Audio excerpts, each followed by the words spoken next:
Yo, what is going on? Another edition of Cleanpin, and here we are, ladies and gerbils, talking about the wide world of wrestling.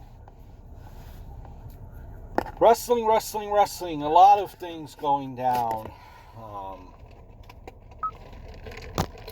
Hope everyone is managing to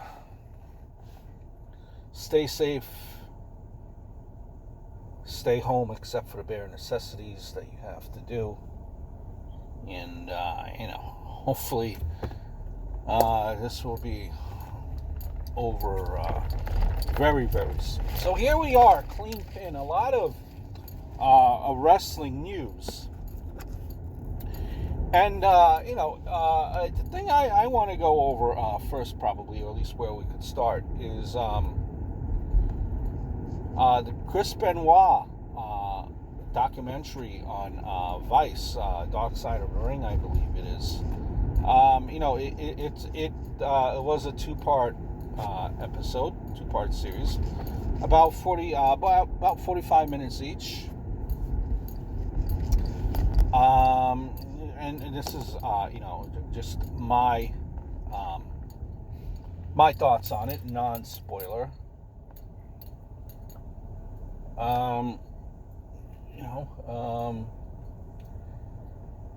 It's it had it had the main characters that you would expect. It had Chavo Guerrero. It had David Benoit, Chris's son. It had Chris Jericho pretty much narrating it. Jim Ross was in there as well.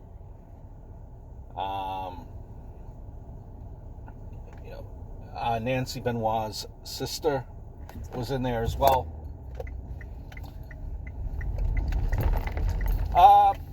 And there was a lot of emotion behind this documentary, obviously, as you would expect. Very strong, very powerful.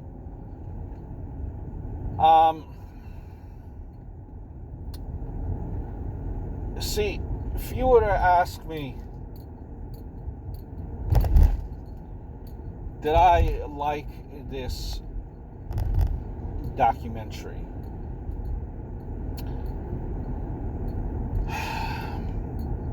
If I were to personally just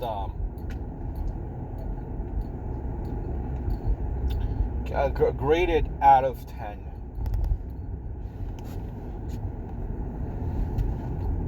if I were to grade it out of 10, I guess it would be, to me, a 6 out of 10. Let me explain to you why I would say a 6 out of 10. And I'm sure, there has to have been maybe some type of conversation.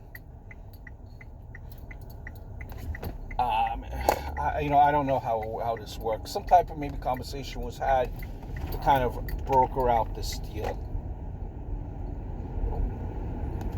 or to have to even be able to run this story. I'm sure there was permission, all part. I'm sure there had to be some type of mutual understanding, to prevent lawsuits and stuff like that. I'm sure it played a part here.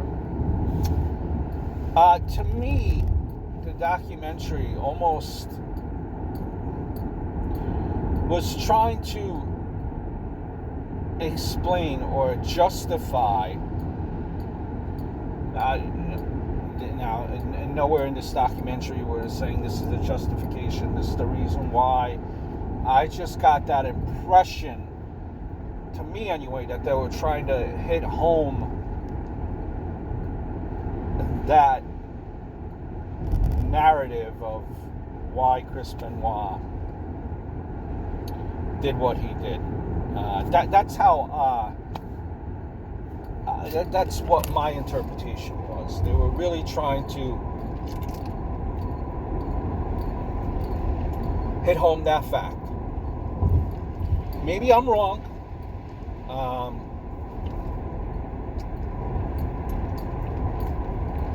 But at the very least, I think you would agree with me that they were at least trying to maybe explain, hey, this could be a reason why. And that's relating to CTE.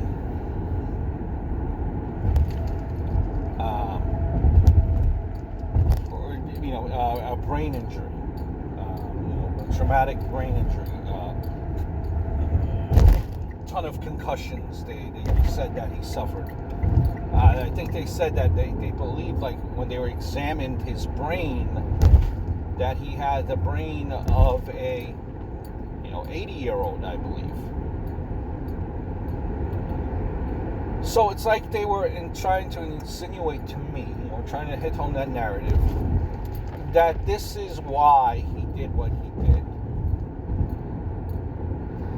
The thing is, with me, is we don't know how he really is behind closed doors. Or how he was behind closed doors. We just have an impression, or we just have an image that we would like to keep in our mind as that being factual. Heck, even if he had CTE, that does not necessarily mean that it would give him an excuse, having the brain of an 80-year-old to murder someone. There are many 80-year-old individuals, people out there, 80-year-olds, 90-year-olds, they have brains of an 80 or 90-year-old because they actually are 80 or 90 years old. And you don't see these people killing anyone, do you? No. So, I just didn't like that this is why they're insinuating that this is why it happened. Listen, the only person that knows why it happened is Chris Benoit and God. Those are the only two reasons, no matter how much people would want to speculate. Those are the only two people, rather, that know exactly what happened. Part of the documentary that I did like was they really highlighted Nancy Benoit, woman, in her earlier days when she began in Florida and then went to WCW. They did a really good job of highlighting that. Very good job in highlighting that. And, it's unfortunate because, and it was mentioned before, and I'll say this again. It's unfortunate because I don't think that she will ever be in the Hall of Fame. Not saying that it's right. Not saying that it's wrong. I'm just saying the reason why she's not going to be in the Hall of Fame is because when people, think of Nancy Benoit, they think of tragedy. And she's forever tied in with Chris Benoit now and that murder. And that's no fault of her own. She was a pioneer in what she did for wrestling. I say this times. I've said this a few times. I think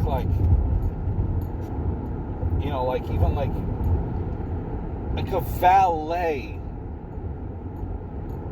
that was able to do what she did with that intensity.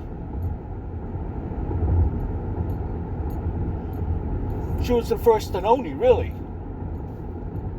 I mean, there are other like Camille to me right now from NWA kind of it gives me that woman type of vibe. But even then, even saying that might be a disservice both to women and Camille. She gives me that vibe, but you know,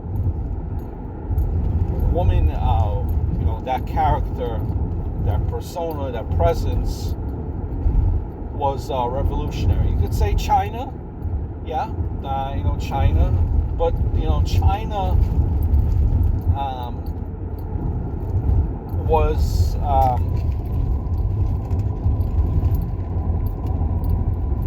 know, a wrestler, more than she was a wrestler, not a valet per se. You know, David Benoit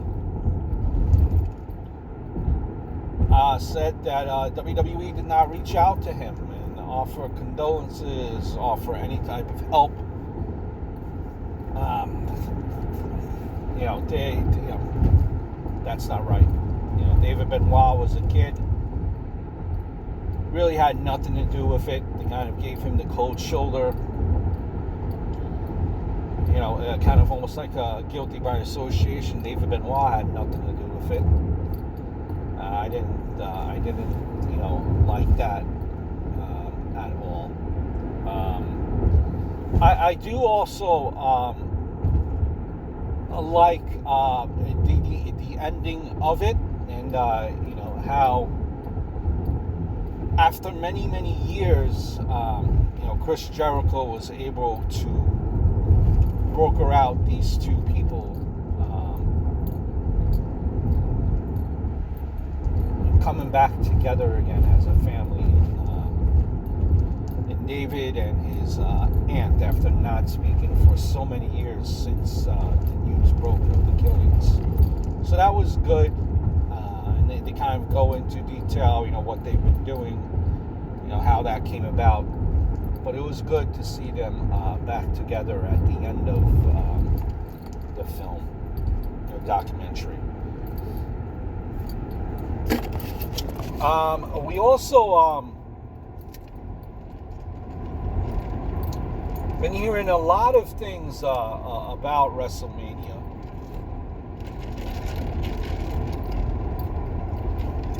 WrestleMania apparently was already, to the chagrin of a lot of people.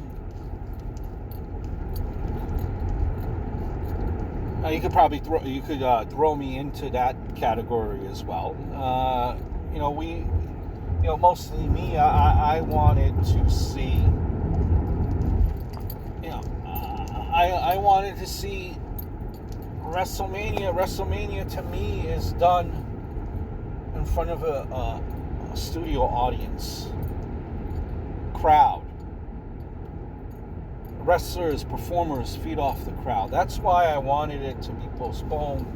Maybe put it together with, you know, SummerSlam. But, you know, the chief, the man in charge there, it seemed like Vince is the only one that wanted it to be pushed through.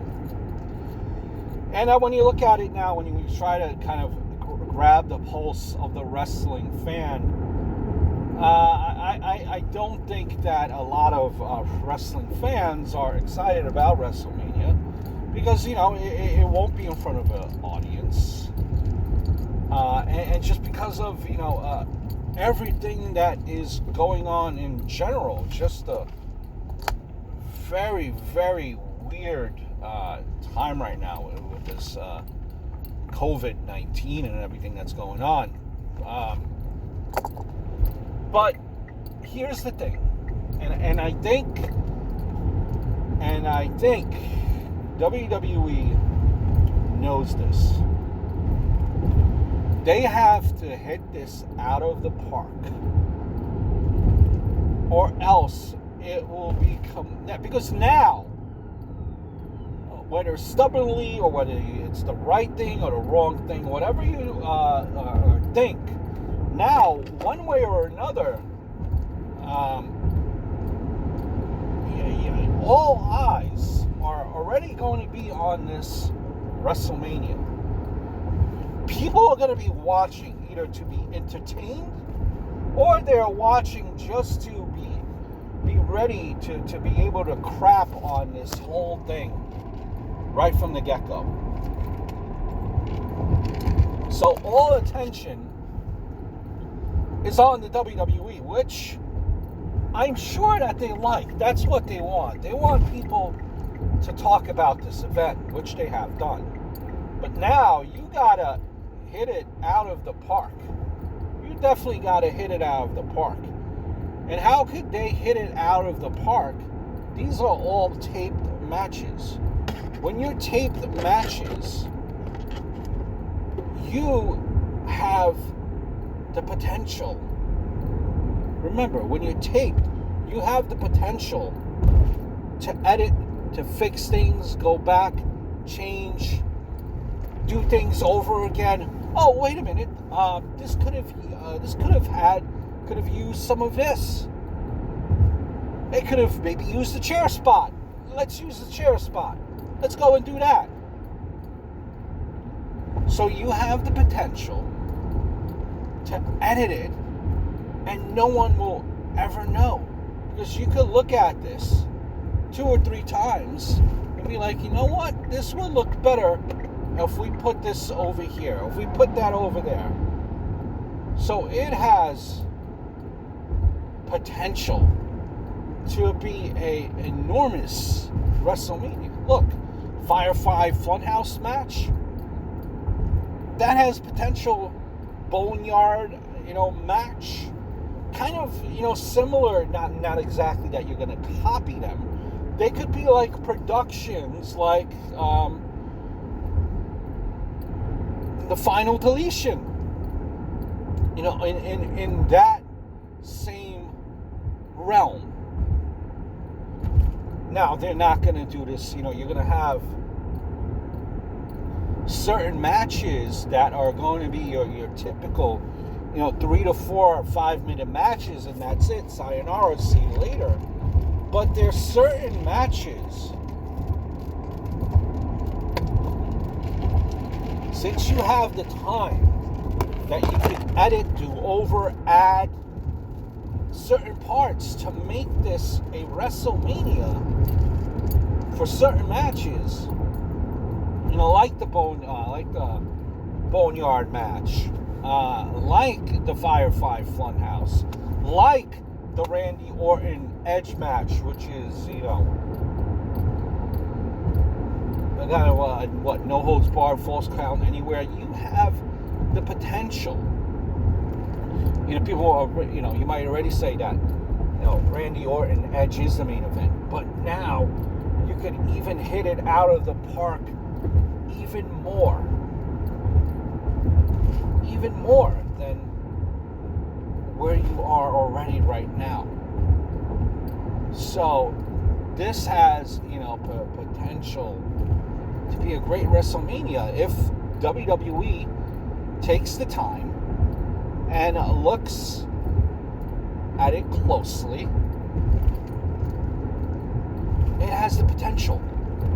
And they have to come through, because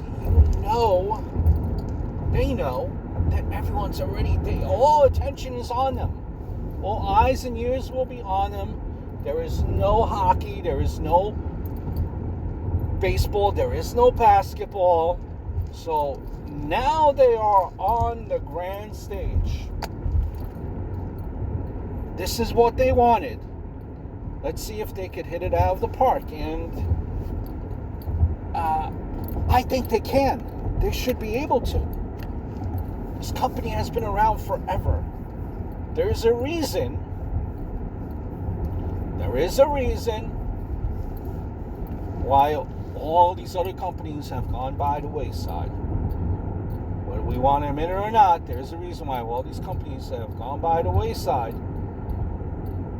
And the one constant that remains is the WWE.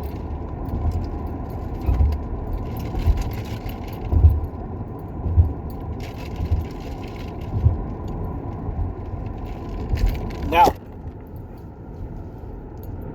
if you're reading the dirt sheets, there are the rumors. Again, we don't know what's factual. We don't know what's fake. Remember that these could be just all thrown out there just to stooge off all the dirt sheets and make people just throw them off base. But there was a report about a certain top star going home, not competing. We'll leave it at that. And then there was talk about, then there was a tweet put out by Matt Riddle, saying that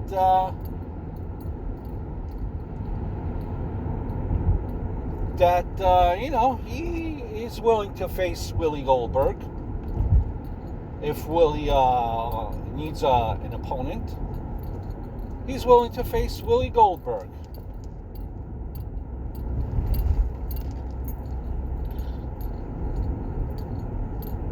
That would be a match with all the the rumored card here. With all these changes and these rumors and all these WrestleMania cards being changed, that right there,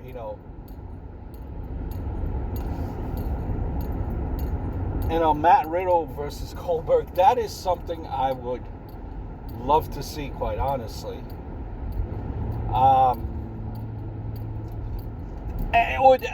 Listen, in a WrestleMania scenario where people are already saying that WrestleMania should not be taking place, if you throw in a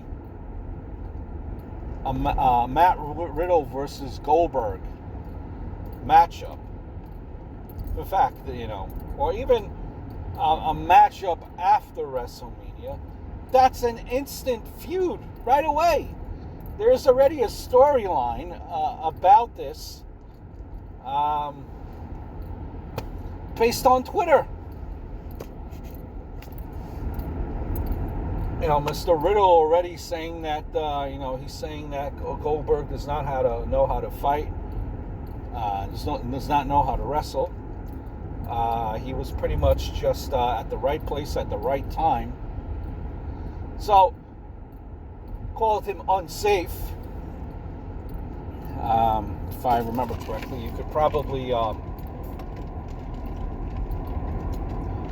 Bret Hart probably is a supporter of Matt Riddle.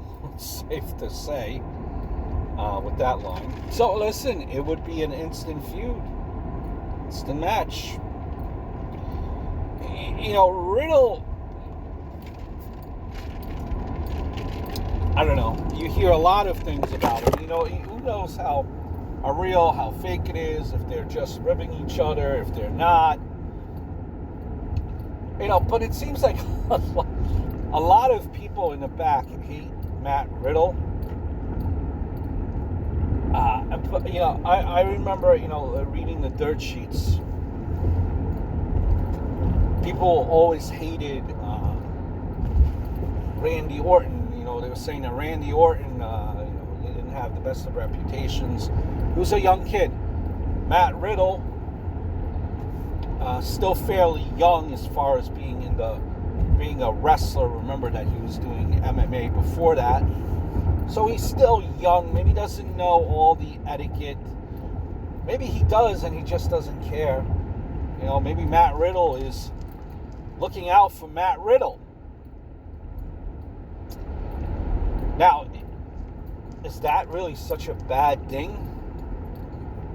As long as he's not crapping in other people's bags and stealing bags, and listen, you're there to make money. You're there to be noticed.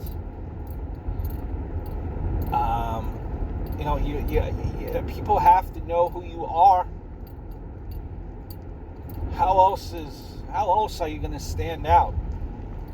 Now, to me anyway, I don't think he's doing anything to stand out the negative way.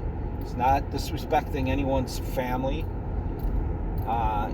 He's talking as one wrestler to another wrestler and calling out Bill Goldberg. So he's reaching for, he wants to be noticed. At the end of the day, controversy, as the saying goes, controversy creates cash. At the end of the day, with all the attention that Matt Riddle has behind him, and his tweeting and everything that you hear, guaranteed that Matt Riddle will be called upon first before anyone else. Anyone else that's not known. Matt Riddle will get first dibs, is what I'm trying to say. First dibs for attention, for being brought up to the main roster, as opposed to your regular Joe Schmo NXT guy. And for what it's worth, there is still a lot of gas behind Matt Riddle. So I would love to see that match, quite honestly. I wouldn't mind it at all if that match were to ever unfold down the road.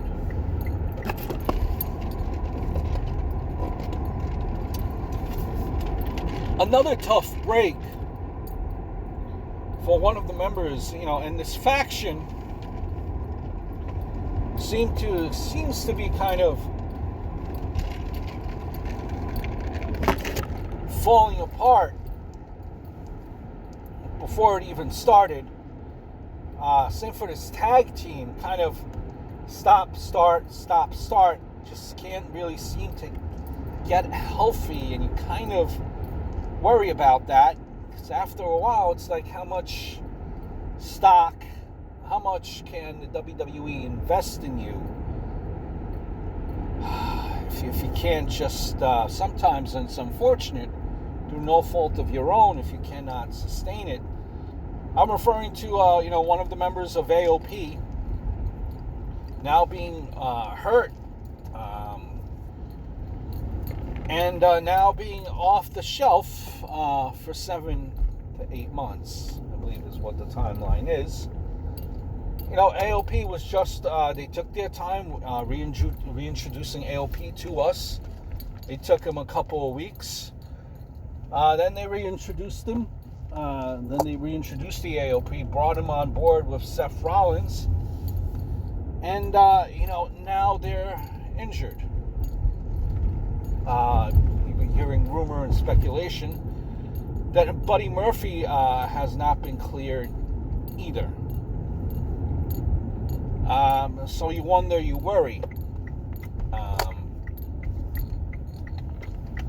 How much can the WWE continue to invest if they're not able to stay healthy? That's, what I worry about. The faction, I think, with Buddy Murphy there too, now apparently was not being cleared to wrestle. Not exactly the word as to what it was, or what it is, but you look at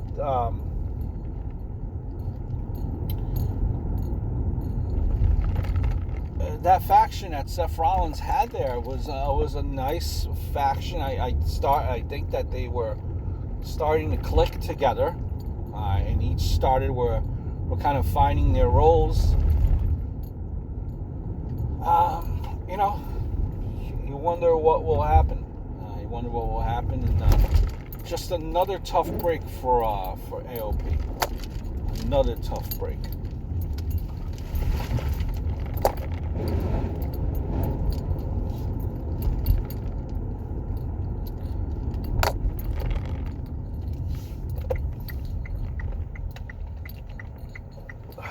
Hope you guys are doing very well, by the way.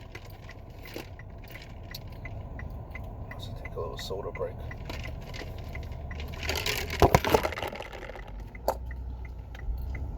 we seen Brody Lee in a sketch that was done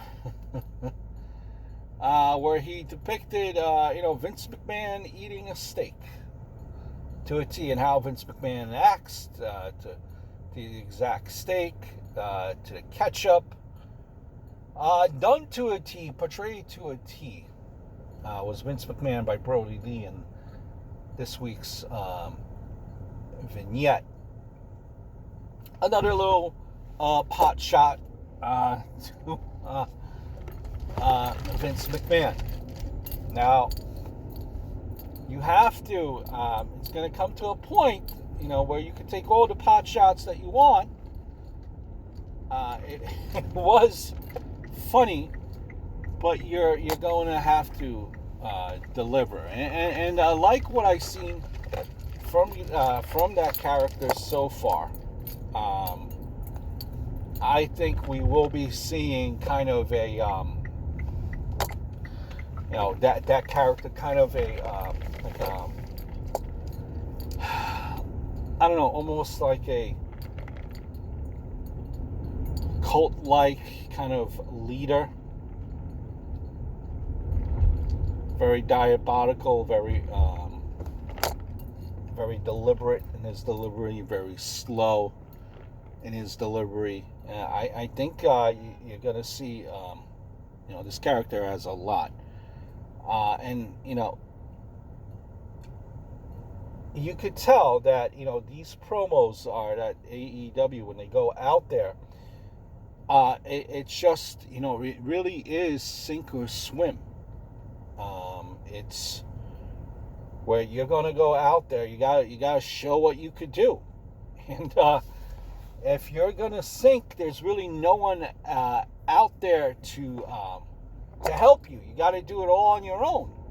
When it comes to promos, you have to swim with the big fish. There's no one to blame. You can't blame the writers on this.